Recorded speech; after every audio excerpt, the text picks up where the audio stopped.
Everyone, welcome back to Illume Science. आगे बढ़ते हैं हम लोग एनसीईआरटी रिकैपिचुलेशन सीरीज को ही आगे बढ़ाते हैं। सेल चैप्टर का आज हम लोग तीसरा पार्ट यहाँ पर स्टडी करेंगे और इसमें हम लोग स्टडी करेंगे एंडोमेम्ब्रेनस सिस्टम के बारे में। देखो, पिछले वीडियोस में जो हमने 2 पार्ट रिलीज किए थे उसमें हम लोग पहले पार्ट में तो प्रोकैरियोटिक सेल्स के बारे में कंप्लीट स्टडी कर चुके हैं और सेकेंड पार्ट में हमने प्लाज्मा मेम्ब्रेन, सेल वॉल, इन सब स्ट्रक्चर्स की स्टडी की थी। आज हम लोग स्टडी करेंगे about endomembranes system. Endomembranes system का मतलब क्या होगा समझे। एंडो का मतलब होता है इनसाइड और मेम्ब्रेनस यानी जिसपे मेम्ब्रेन्स प्रेजेंट हो, यानी एक ऐसा सिस्टम सेल के अंदर, एक ऐसा सिस्टम जिसमें जो ऑर्गेनल्स हैं, जिसमें जो स्ट्रक्चर्स हैं उनमें मेम्ब्रेन्स प्रेजेंट हो, उनको हम कहते हैं एंडोमेम्ब्रेनस सिस्टम। अब सिस्टम इसलिए बोला गया बिकॉज ये जो 4 ऑर्गेनल्स हम लोग इस एंडोमेम्ब्रेनस सिस्टम में इंक्लूड करते हैं, ये चारों ऑर्गेनल्स एक साथ में एक प्रॉपर कोऑर्डिनेटेड तरीके से काम करती है, इसलिए हम इसे एक सिस्टम यानी एक सिस्टम में ही कंसीडर करेंगे। अब इस एंडोमेम्ब्रेनस सिस्टम के अंदर basically endoplasmic reticulum, Golgi apparatus, lysosome और वैक्यूल्स, ये 4 ऑर्गेनल्स इसके अंदर हम लोग स्टडी करेंगे। चलो, अभी जैसा मैंने बोला ये चारों साथ में क्या कोऑर्डिनेट तरीके से काम करते हैं, इसलिए हम इन चारों को एक साथ कंसीडर करते हैं। शुरुआत करता हूं मैं एंडोप्लाज्मिक रेटिकुलम से। देखो, रेटिकुलम एक वर्ड होता है जिसका मतलब होता है नेटवर्क, और एंडोप्लाज्मिक का मतलब क्या हो गया। एंडो मतलब अंदर की तरफ, वो प्लाज्मिक ही साइटोप्लाज्म, यानी साइटोप्लाज्म के अंदर एक नेटवर्क प्रेजेंट है स्ट्रक्चर्स का, जिसका नाम दिया गया है एंडोप्लाज्मिक रेटिकुलम। स्ट्रक्चर को देखो, सबसे पहले इससे रिलेटेड सब कुछ चीजें मैं आपको इस डायग्रामेटिकली एक्सप्लेन कर देता हूं। देखो यहाँ सबसे बीच में हमने शो कर रखा है न्यूक्लियस, ठीक है। इस न्यूक्लियस के ऊपर ये जो रेड डॉट्स दिखा रखे हैं ये है न्यूक्लियर पोर्स, और अंदर की तरफ ये रेड कलर का है न्यूक्लियोलस। अब इस न्यूक्लियर मेम्ब्रेन, जो न्यूक्लियर मेम्ब्रेन है उसके साथ एसोसिएटेड ये एक स्ट्रक्चर दिख रहा होगा आपको, दिस वन। ये complete structure is endoplasmic reticulum. ये पूरा जो स्ट्रक्चर है दिस इज एंडोप्लाज्मिक रेटिकुलम। अब बाहर से देखने पे आपको ऐसा लगता है कि ये कुछ इस तरह के स्ट्रक्चर्स हैं जो एक दूसरे के ऊपर इस तरह से arranged like a pile of coins, इस तरह से आपको दिखाई देता है, बट अंदर से ये सब कुछ कनेक्टेड है। आप देख सकते हो यहाँ पर ये सब कुछ यहाँ पर कनेक्टेड है। तो ये पूरा का पूरा जो नेटवर्क है इन ट्यूब्यूल्स का, इसको हम कहते हैं एंडोप्लाज्मिक रेटिकुलम।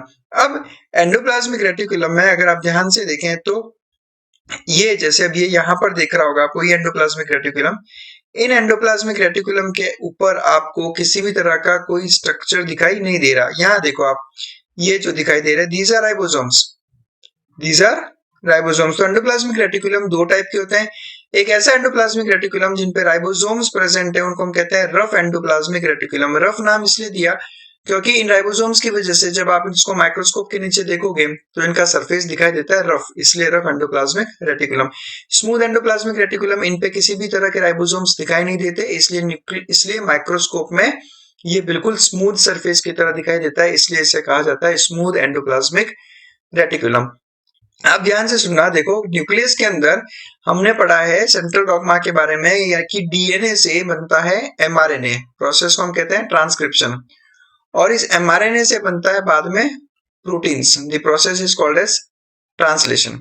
अब देखो प्रोटीन कहाँ बनता है, प्रोटीन बनता है राइबोसोम्स के अंदर, जो कि तुम्हारे एंडोप्लाज्मिक रेटिकुलम के सरफेस पर अटैच्ड है।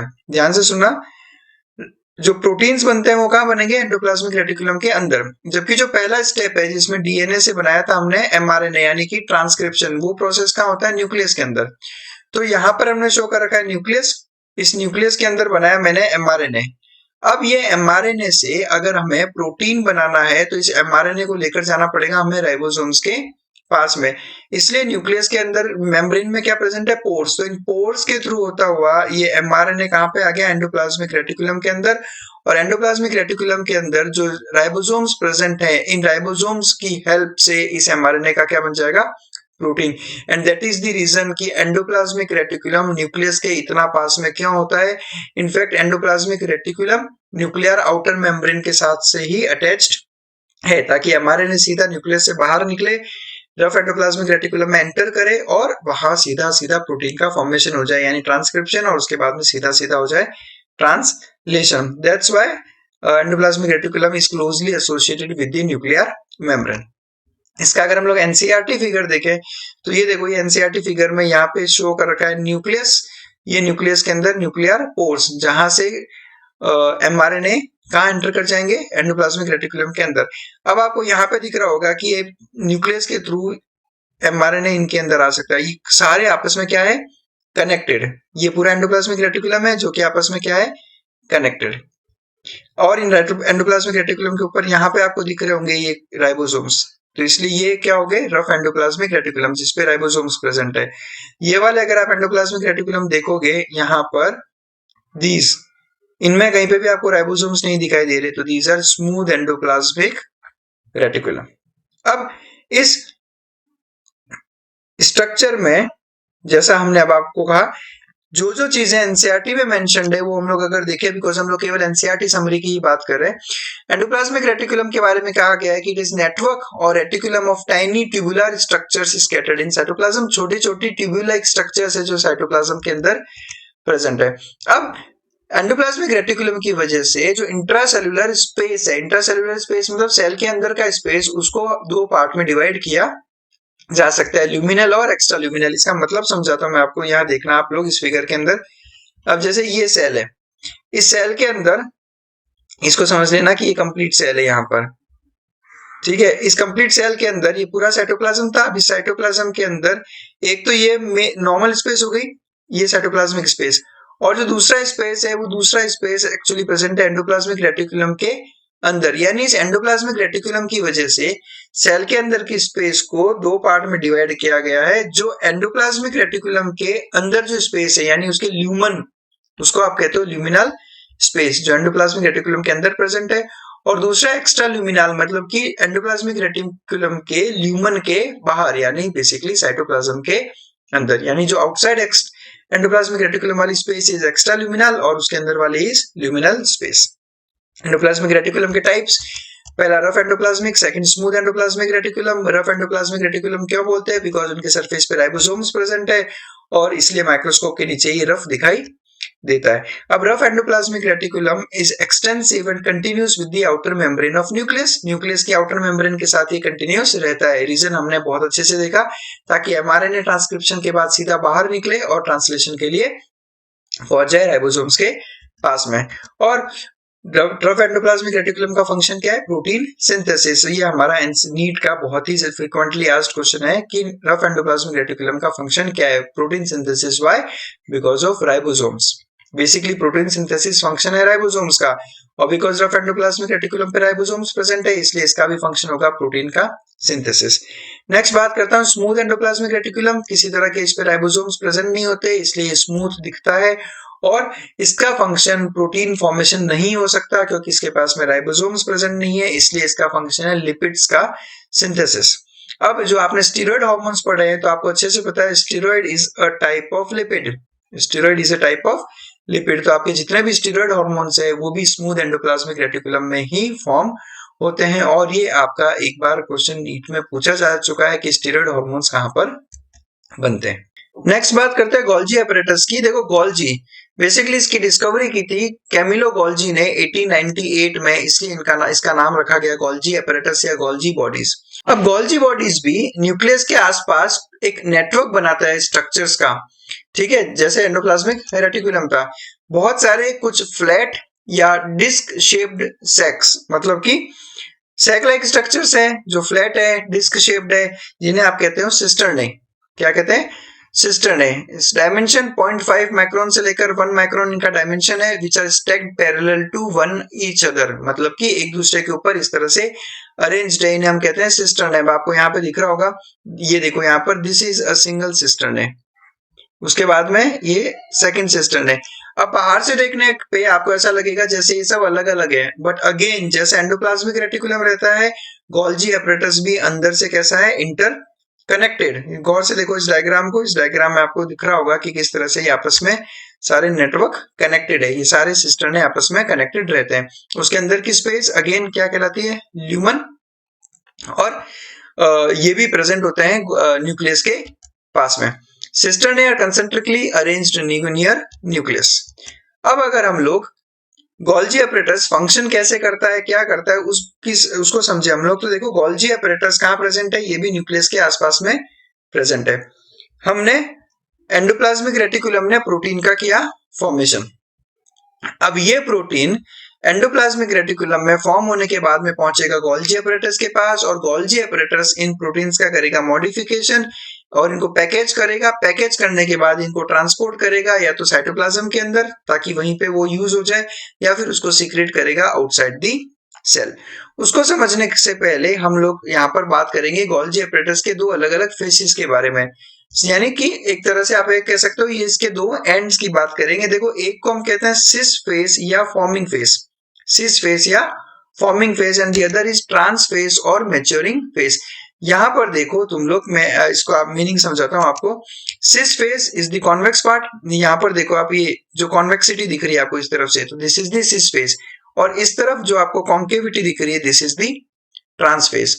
यानी कि ये जो कंप्लीट गोल्जी अपैरेटस है यहां से लेकर यहां तक, उसका एक फेस को हम कहते हैं सिस फेस जो कॉन्वेक्स होगा, और एक होगा कॉन्केव या फिर मैच्योरिंग फेस। अब ध्यान से देखना, जैसा हमने बोला ये इंटरकनेक्टेड है बिल्कुल पूरा का पूरा। आप अगर आप देखोगे तो सिस फेस यहां से अगर आप एंटर करोगे तो ये ल्यूमन आपस में क्या है अंदर से कनेक्टेड, और यहां से आप बाहर निकल सकते हो, तो ये इंटरकनेक्टेड रहता है। फंक्शन जैसा मैंने बोला ये मटेरियल्स का पैकेजिंग करता है और डिलीवर करता है उसको या तो इंट्रासेलुलर टारगेट्स को यानी सेल्स के अंदर ही, या फिर सेल के बाहर सीक्रेट करता है। अब पूरा मैकेनिज्म हम यहाँ पे समझते हैं। देखो हमने अभी बोला कि पहले होगा ट्रांसक्रिप्शन जिसमें बनेगा एमआरएनए। एमआरएनए न्यूक्लियर पोर से बाहर आएगा तो न्यूक्लियर मेम्ब्रेन के साथ एसोसिएटेड है रफ एंडोप्लाज्मिक रेटिकुलम की मेम्ब्रेन, तो एमआरएनए सीधा रफ एंडोप्लाज्मिक रेटिकुलम के अंदर आता है, वहां प्रेजेंट राइबोसोम्स जो कि प्रोटीन का फॉर्मेशन करते हैं। अब जो एंडोप्लाज्मिक रेटिकुलम है यहाँ पे देखिएगा आप ध्यान से, ये समझो आप एंडोप्लाज्मिक रेटिकुलम का एक ट्यूब्यूल है और यहाँ पर एक प्रोटीन का हो गया फॉर्मेशन, यानी यहाँ पर एक प्रोटीन बन गया। अब ये प्रोटीन जो यहाँ पर बना है, देखो यहाँ पर ये जो प्रोटीन यहाँ पे बना है, अब ये एंडोप्लाज्मिक रेटिकुलम का सिस्टर ने यहाँ से एक बड बनाएगा। बड बनाएगा मतलब कुछ ऐसा, ठीक है। अब इस बड के अंदर क्या प्रेजेंट है, अपना प्रोटीन, और कुछ टाइम बाद में ये बड यहाँ से क्या हो जाएगी, सेपरेट। यानी अब जो एंडोप्लाज्मिक रेटिकुलम से एक वेसिकल बन गया और इस वेसिकल के अंदर प्रेजेंट है अपना फॉर्म्ड प्रोटीन। ये रहा, ये फॉर्म्ड प्रोटीन कहाँ प्रेजेंट है, इस वेसिकल के अंदर। अब ये वेसिकल जिसके अंदर ये फॉर्म्ड प्रोटीन है ये पहुंचेगा हमारे सिस फेज पे। कहाँ पहुंचेगा, सिस फेज पे, और सिस फेज से ये एंटर कर जाएगा गोल्जी अपैरेटस के अंदर। इसलिए हमने इसको बोला फॉर्मिंग फेज, क्योंकि इस फेज पे जो प्रोटीन फॉर्म होकर आया है वो यहाँ पर एंटर होगा। सिस फेज पे वो प्रोटीन एंटर होगा जो यहाँ पे फॉर्म होकर आया है। अब प्रोटीन जब इस सिस फेज में एंटर होगा तब इसके प्रोटीन के साथ में रिक्वायर्ड मॉडिफिकेशंस किए जाएंगे, और मॉडिफिकेशंस करके उसका प्रॉपर पैकेजिंग करके हम उसको ट्रांस फेज से वापस बाहर निकाल देंगे। यानी जो गोल्जी अपैरेटस का काम था वो हो गया। यानी आप ऐसा समझ सकते हो कि सिस फेज पे प्रोटीन एंटर करेगा और ट्रांस फेज से प्रोटीन एग्जिट करेगा, और प्रोटीन को एग्जिट करने के लिए भी कुछ इसी तरह के वेसिकल्स का फॉर्मेशन किया जाता है जो आपको यहाँ पर दिख रहे होंगे। देखिए ये सिक्रेटरी वेसिकल्स, यानी कि जो प्रोटीन ट्रांस फेज से बाहर निकलेगा वो भी इसी तरह के वेसिकल्स में ही निकलेगा। ये ऐसा वेसिकल और बीच में प्रेजेंट होगा प्रोटीन। तो that's how Golgi apparatus works out. Now अब अगर आप ध्यान से देखें तो हमने पहले ही कहा था कि एंडोमेम्ब्रेनस सिस्टम के जितने भी ऑर्गेनेल्स है वो प्रॉपर कोऑर्डिनेटेड तरीके से काम करते हैं। हमने देखा सबसे पहले एंडोप्लाज्मिक रेटिकुलम वो सीधा न्यूक्लियर मेम्ब्रेन से अटैच था। अब एंडोप्लाज्मिक रेटिकुलम के बाद में उस प्रोटीन का मॉडिफिकेशन का काम है गोल्जी अपैरेटस का, तो वो भी एंडोप्लाज्मिक रेटिकुलम के साथ में ही एसोसिएटेड है। वहां से वेसिकल बड ऑफ होकर गोल्जी अपैरेटस में पहुंचेगा और गोल्जी अपैरेटस उसका प्रॉपर मॉडिफिकेशन कर देगी। तो प्रोटीन्स एंडोप्लाज्मिक रेटिकुलम में सिंथेसाइज हुए, उसके बाद में वहां से वेसिकल बड ऑफ होकर निकल के एंडोप्लाज्मिक रेटिकुलम से, जो कि जाकर गोल्जी अपैरेटस के सिस फेज के साथ में जाकर ये क्या हो जाएगा, फ्यूज, और फ्यूज होने की वजह से ये प्रोटीन अंदर एंटर कर जाएगा। नाउ सिस्टर्न के अंदर पहुंचने के बाद में प्रोटीन्स का होगा मॉडिफिकेशन और बाद में ये ट्रांस फेज की तरफ पहुंचेगा और यहां से ये एग्जिट कर लेगा again in the form of these secretory vesicles. इसलिए कहते हैं कि Golgi apparatus is closely associated with endoplasmic reticulum.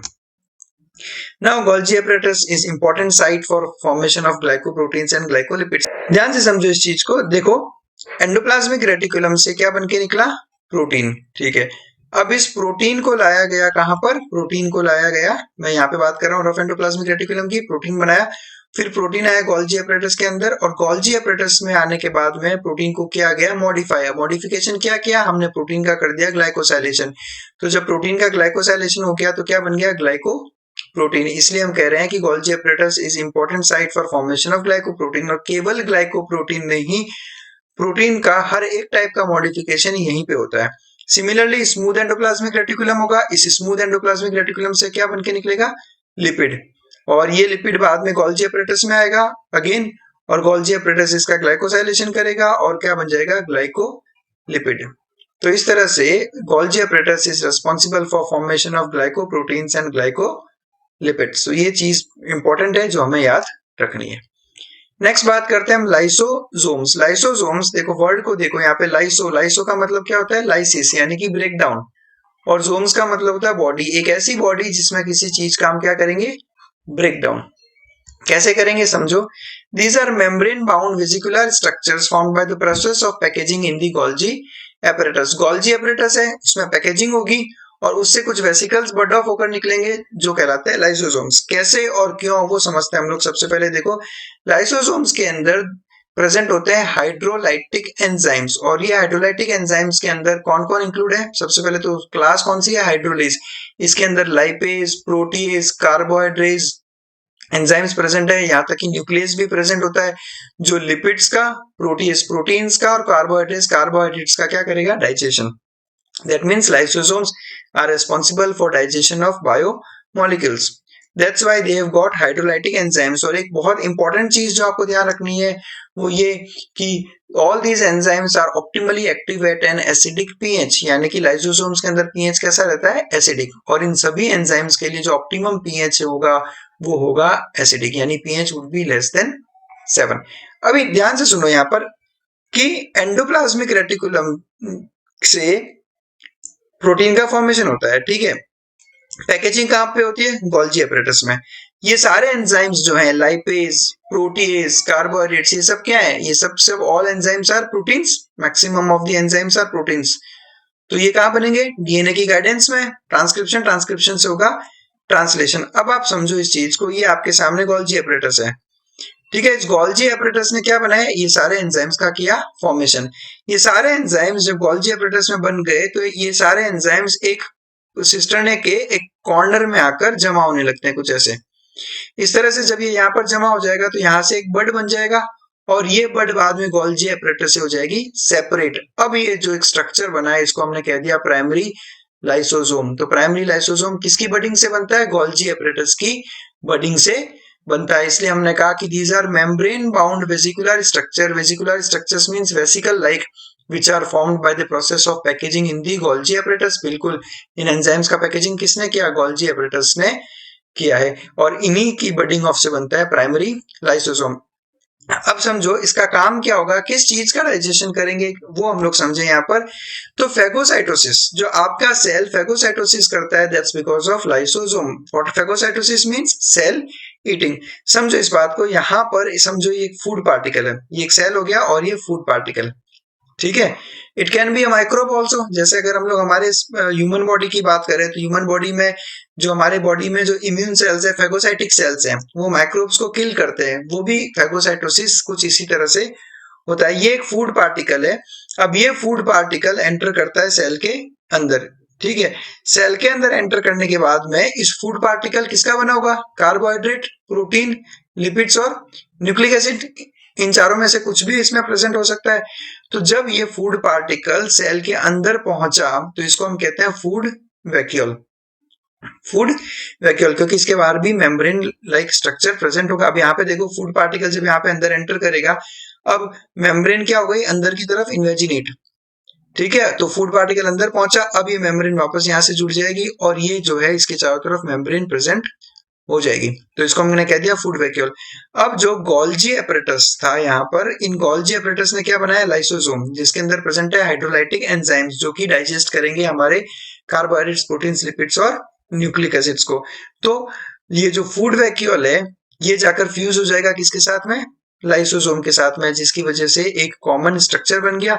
अब इस कॉमन स्ट्रक्चर के अंदर, जिसे आप सेकेंडरी लाइसोसोम्स कहते हो, इसके अंदर प्रेजेंट है तुम्हारा फूड और उसको डाइजेस्ट करने वाले सारे एंजाइम्स। तो इसका हो जाएगा कंप्लीट डाइजेशन लाइसोसोम्स के अंदर, और जो रेजिडुअल चीज जो डाइजेस्ट नहीं की जा सकती उसको वापस सेल से बाहर फेंक दिया जाता है।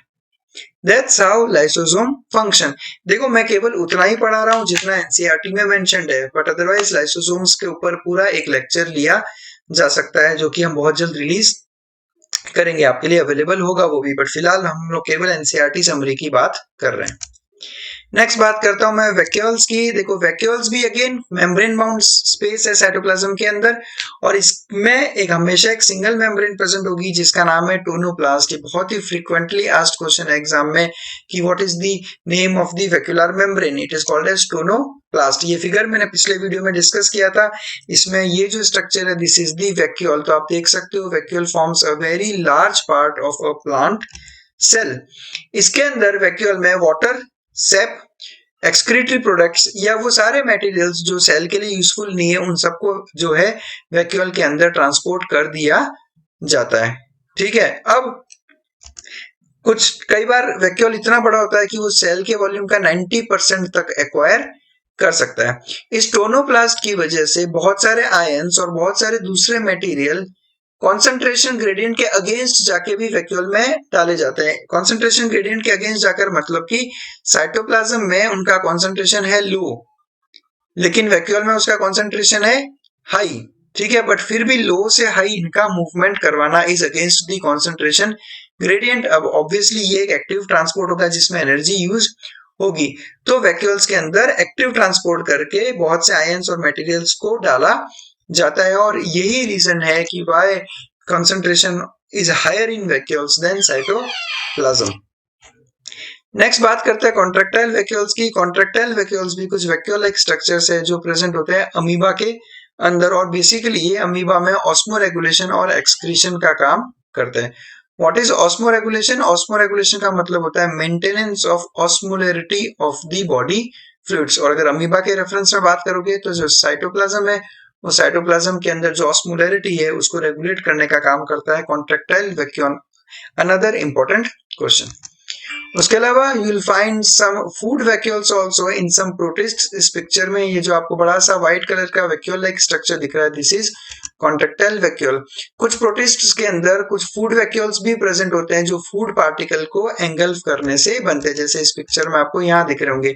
ये फूड पार्टिकल्स जब इस अमीबा के अंदर एंटर करेंगे तो फूड वैक्यूल्स का फॉर्मेशन करते हैं, जैसा हमने पिछले फिगर में भी देखा था। नेक्स्ट बात करते हैं हम लोग माइटोकॉन्ड्रिया की। Now see mitochondria is not a part of endomembrane system. Endomembrane system हम कंप्लीट कर चुके हैं। यहाँ पे माइटोकॉन्ड्रिया किस सेल में कितने माइटोकॉन्ड्रिया होते हैं वो डिपेंड करता है उस सेल की फिजियोलॉजिकल एक्टिविटी पे। क्यों? बिकॉज हमें पता है माइटोकॉन्ड्रिया का मेन फंक्शन है कि it is the powerhouse of the cell, तो ये एटीपी का फॉर्मेशन करता है। अब कोई सेल जितना ज्यादा फिजियोलॉजिकली एक्टिव होगा उसे इतने ज्यादा एटीपी की जरूरत पड़ेगी और उसके अंदर उतने ज्यादा माइटोकॉन्ड्रिया प्रेजेंट होंगे।